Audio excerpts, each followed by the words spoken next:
दोस्तों नमस्कार, मैं मनोज मस्ताना। आप देख रहे हैं मेरे यूट्यूब मंच। आपका बहुत बहुत स्वागत। दोस्तों आज की सबसे बड़ी खबर है कि आज वित्त मंत्री निर्मला सीतारमण ने बजट 2026 पेश किया।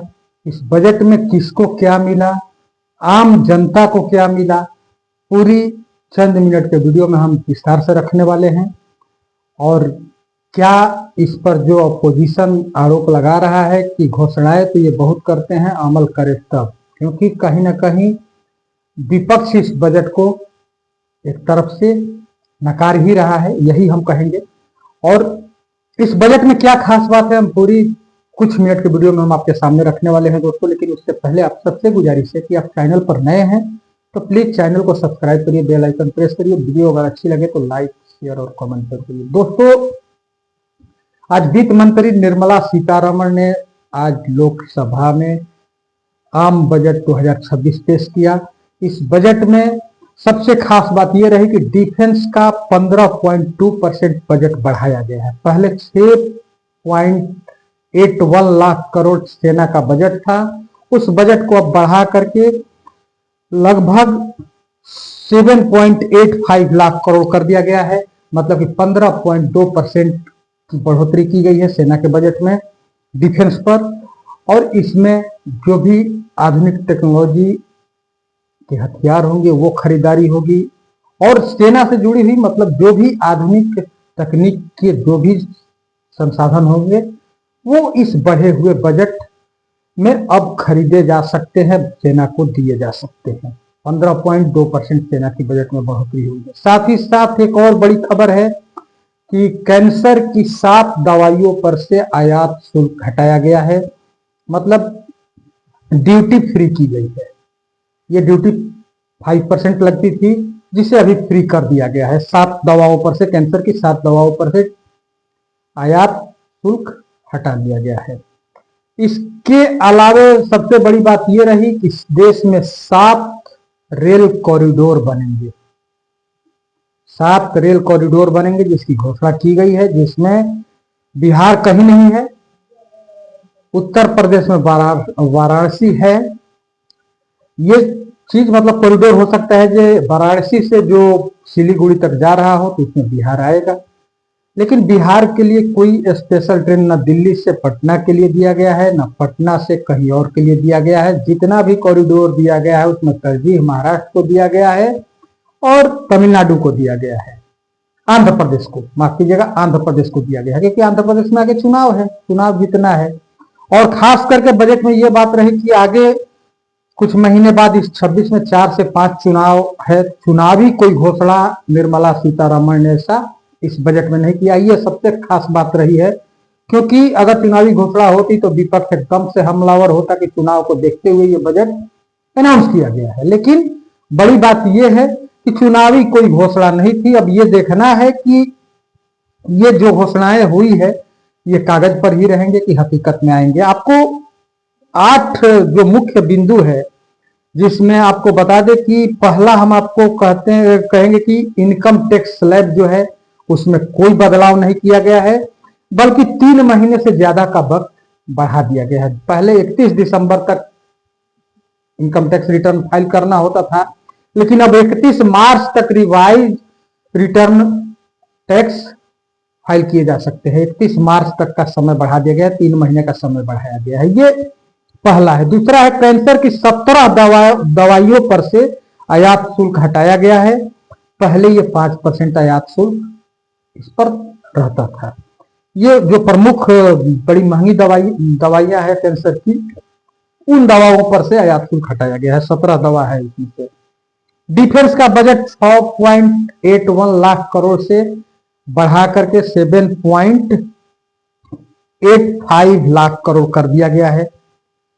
7 हाई स्पीड रेल कॉरिडोर की घोषणा की गई है, जिसमें मुंबई पुणे रेल कॉरिडोर होगा, उसके बाद पुणे हैदराबाद रेल कॉरिडोर होगा, हैदराबाद बेंगलुरु रेल कॉरिडोर होगा, हैदराबाद चेन्नई रेल कॉरिडोर होगा, चेन्नई बेंगलुरु रेल कॉरिडोर होगा, दिल्ली वाराणसी रेल कॉरिडोर होगा, वाराणसी सिलीगुड़ी रेल कॉरिडोर होगा। ये 7 रेल कॉरिडोर बनेंगे जो कि ये घोषणा किया गया है। साथ ही साथ एक अहम घोषणा है कि आयुर्वेद में एम्स खोले जाएंगे। एम्स खोले जाने की घोषणा की गई है। आयुर्वेदिक एम्स खोले जाएंगे। 5 मेडिकल हब भी बनाए जाएंगे। तो देश में 5 मेडिकल हब बनेगा। एम्स खुलेगा आयुर्वेद में। पहले एलोपैथ में था, अंग्रेजी में का था, लेकिन अब आयुर्वेदिक एम्स भी खुलेगा, ये घोषणा की गई है। 5 लाख से ज्यादा आबादी वाले शहरों के विकास के लिए 12.2 लाख करोड़ का ऐलान किया गया है। ये मुख्य 8 बातें हैं जो कि इस बजट में रहा है, लेकिन इसमें आम आदमी के लिए कोई स्पेशल घोषणा नहीं की गई है। बाकी जो था एज इट इज है। मुख्य तौर पर सरकार का focus rail corridor, medical hub और आयुर्वेदिक एम्स पर है। सेना का बजट 15.2% बढ़ाया गया है। रिटर्न फाइल का स्लैब चेंज नहीं किया गया है, बल्कि 31 मार्च तक का समय बढ़ा दिया गया है रिटर्न फाइल करने के लिए। मुख्य बात यह है। लेकिन अब विपक्ष इस बजट के बाद से, आज जब वित्त मंत्री निर्मला सीतारमण लोकसभा में बजट पेश कर रही थी तो उनका लगभग 85 मिनट का भाषण था। 85 मिनट का लंबा भाषण निर्मला सीतारमण ने दिया है, लेकिन आम आदमी के लिए कोई घोषणा नहीं हुई है, जिसको टारगेट विपक्ष करके अब हमलावर है। राजनीतिक विश्लेषक है, वो भी कह रहे हैं कि इनकी घोषणाएं सिर्फ कागजों पर होती है। कागजों पर तो ये बहुत विकास करते हैं, हकीकत में ये जमीन पर उतरे तब तो घोषणा की गई है। सबसे बड़ी बात यह है कि विपक्षी खेमा हो या सत्ता पक्ष तो बढ़ चढ़ के बता रहा है इस बजट को, लेकिन विपक्षी खेमा को एक जगह मुंह बंद हो गया है कि आगे 4-5 राज्य में चुनाव है। बंगाल है, उत्तर प्रदेश है, असम है, आंध्र प्रदेश है और भी ये आपका पुडुचेरी है। इन जगहों पर चुनाव है। इन चुनाव को मद्देनजर कोई बजट में खास ऐलान नहीं किया गया है, जिसके चलते विपक्ष का मुंह बंद है, क्योंकि निर्मला सीतारमण ने ऐसा चुनावी कोई ऐलान इस बजट में नहीं किया है। तो मिला जुला करके बजट संतुलित है।